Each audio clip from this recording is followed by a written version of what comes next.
stealing money from my dad's pocket and watching films. Those days it was very difficult to go behind a camera. The part is I've never been an assistant director in my life. Everybody knows every Tom, Dick and Harry knows that okay, what is me and Mohanlal together has done. In 1986 I have released 8 films, which is almost impossible. Anything I shoot is not a film, it's a picture. I should thank my wife for giving 2 wonderful children. I believe that the lower middle class value is the best value in this country. Awards are actually, it's nothing. I mean, nowadays, every corner you get an award. Sign a couple of Hindi films. That's for money.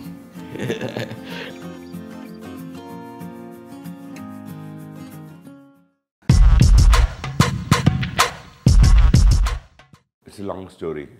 So naturally I had to make it as a child, I never had much chances to watch movies because my parents were never keen on watching film. In fact, I have seen only one film till I came to college, that is a film called Jackin with my parents, and that's only one time I have seen a film with my parents because my dad and mom were too much into their government jobs and all those things, and they never believed that film is a necessity for a life.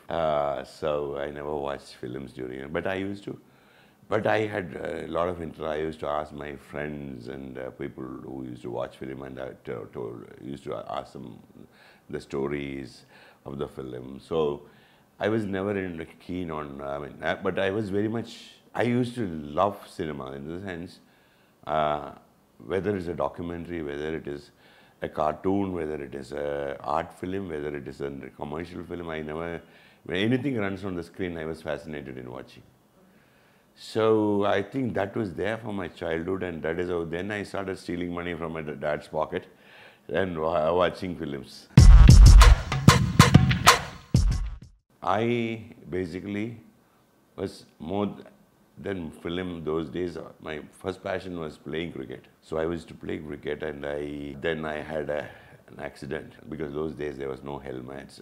We had only mat pitches. We never had tough pitches, and so our pitches were uneven. And I had an accident, and even now I have my left eye drop on it. So my dad burned all my kits and everything, bat and all, because he was afraid because I became unconscious for a moment. Then I was forced to sit at home. My dad being the university's librarian, so there was a lot of books available at home. And there's a lot of writers who used to come home and discuss, and I used to watch. Then slowly I realized that the books, when I started reading the books, I heard that, oh, these are his friends who are sitting outside and talking. I never knew much about them before. Then I got fascinated, took a fascination to reading. And whatever I am today is because of those days reading. After I came to movies, my reading would have gone at least hardly 80% down it would have gone. Those days it was very difficult to go behind a camera because we were in Kerala and the whole industry was in Chennai or Madras. Fortunately, few people had a dream about cinema like me, Mohanlal, Suresh. Fortunately, Mohanlal got into a film called Manjil Virinja Pookal, and one by one we started visiting Chennai, got in touch with directors, writers. I started writing films in the beginning. Then I became a director. So this is a rough journey.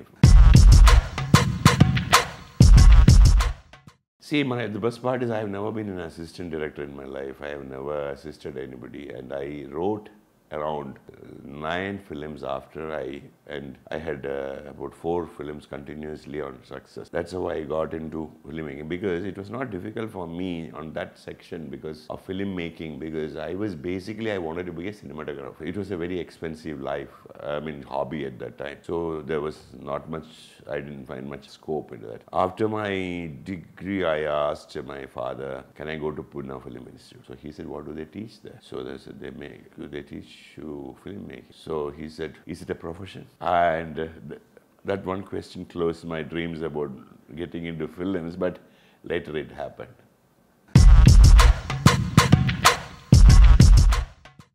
Everybody knows every Tom, Dick and Harry knows that, okay, what is me and Mohanlal together has done. Actually, I always say that it was that mutual trust we both had. Of course, we from childhood we started our career together, everything, but we both trusted each other. That is the most important. So many hits came out and so many good figures. When he has never, even today, he never asked me, what are you going to make? What is your story? What is your subject? He just tells me, what is my character? Tell me, I'll come and act. He has never ever. So that becomes a big responsibility for me, for the trust he puts on me. My effort to repay is what are those hits which happen between us. And he's a very effortless person. A man who never be proud over the hits or be disappointed about flops. He's a very confident person. Generally, many actors have a problem if the opposite actor does something better, or 90% of the actors have that kind of complexes. But where I have noticed Lal being a person who actually helps the other actor, never shows his attitude or seniority and never try to project it. I think not only for me, for every director, it's a dream to work with Mohanlal. Say, basically, I tell you, when I started my career, the cinema was completely mechanical and analog. Now, as years when it became digital and it became electronic, this adaptation, I know that so many people, directors could not. I know directors who have got Dada, Phalke, Padma Bhushan, everything, and they make trash nowadays, is because they are not ready to update themselves. They are not updating, they don't even know which is the lens side and the camera. People who are so big, supposed. I personally believe the only reason I survived, the right word is survived, is all these years with 293 films is because of I was trying to update the changes which is accepting in the film, in the filmmaking as well as in films. Because as the society changes, as the world, the pace of the life varies, and what do you call it, an electronic era is taking over everyday life of man. So you have to adapt into that, because all these things will affect cinema, because cinema is all about life. So that is one thing I have noticed. When I look back, when I came to cinema 6 years, there was ARRI 2C camera. Then came ARRI 3 for another 10 years. Here, now, in 1 year, you will see so many cameras keep changing. Like that is every sector of the filmmaking, on sound, visuals, including equipment, grips, everything is new.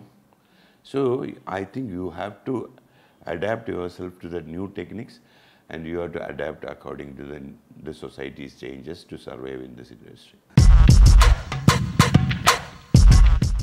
No, it's not that, it's not intentionally. As I told you, when I go to Hindi cinema, I decide, okay, this industry is for me to make money, nothing else. But when I made films in Tamil, and when I made films in Malayalam, in Hindi and Telugu, always I think that this is for entertainment and this is for money. When I make films in Tamil and Malayalam, I always think that the passion of the audience and the sensibility of audience, I've always noticed that this is somewhere I can do some experiment. Something I like to make, they will appreciate. This kind of a feel I have here, which is not there because, see, for example, making a Bollywood film, Bollywood basically, the north of India is the biggest collection area. Educational levels are much lower than the south states. So then they come only for entertainment. The audience in North comes to watch film, pure entertainment. They don't want logic, sensibility, nothing. Pure entertainment. But at the same time here, we have different layers of audience. I can choose the layer of the audience to whom I cater my film. The moment I was shooting itself, I was very sure that I'm going to do good recognition on this film. Because I had heard, as I told, I have heard this irony when I was in 8th or 9th standard. One of the greatest writers called Mr. Dev, he used to come to my house, discuss with my dad. And he was talking about this irony of a weaver who cannot send his daughter with a sari. It stuck somewhere, which later, maybe after 8-9 years later, I worked it out and made a script. But no producer wanted to make that, because everybody says that, hey, let's make one more hit, one more comedy, one more entertainer. So it went on, and finally I made the film. The moment, thanks to Prakash Raj, because the moment first I wanted Mohanlal in the film, but he had a problem of shaving off his hair and all those things. So one day I was talking to Prakash Raj, I just narrated the plot. He walked out immediately. And I thought he didn't like it or something. Later he said, I walked out because I didn't want to cry in front of him. He came back and said that he pushed me to make that film. He said, okay, I'll finance the film. I'll do the film, whatever you want. Finally, and he acted the film without taking 1 rupee. 30 days I told him because I don't want people to put grey and all. I want people to lose hair.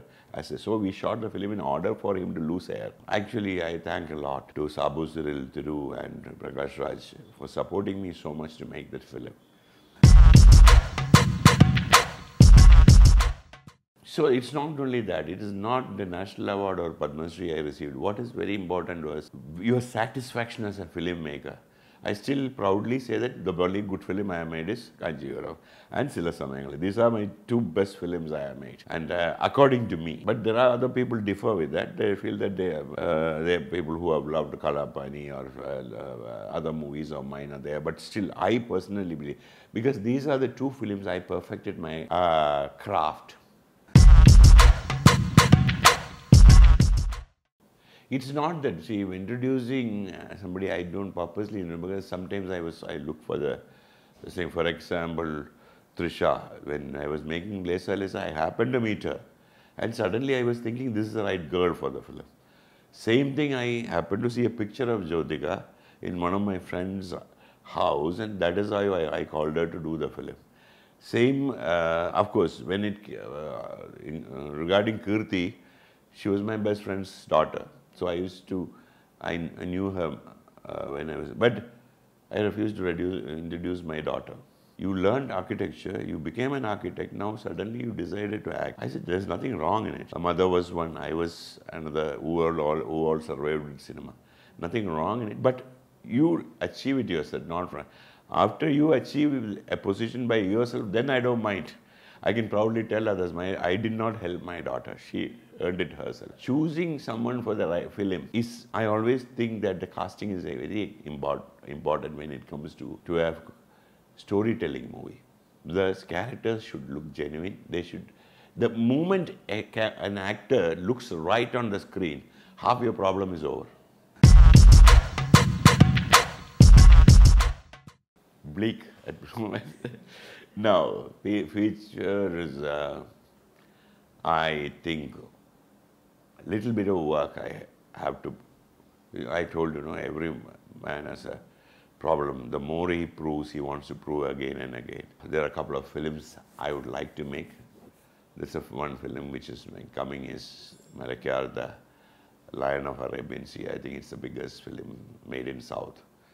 So that is a very challenging historical film I have in my hand. The period, the look, all those things takes a lot of time. Sign a couple of Hindi films, that's for money.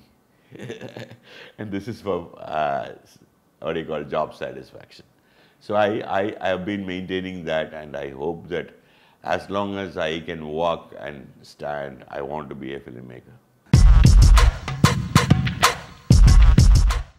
Only one film. It's the best film I have ever seen, and I think the world has ever seen. It's called Bicycle Thief. I have watched it till now.